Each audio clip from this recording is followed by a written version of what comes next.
Now that we've found out our beliefs and we've identified our beliefs, secret number 4 is to discover your secret self. Now, what am I talking about?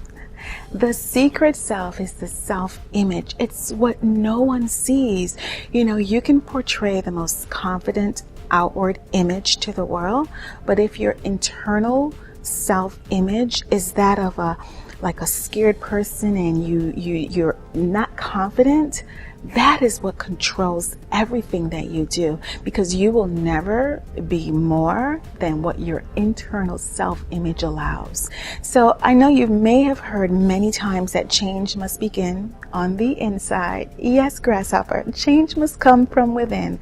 And to that, we start to make over our self-image. And the way you can do that is you have to develop self-esteem, self-confidence. You have to like yourself. And as strange as that may sound, there are many people that do not like themselves.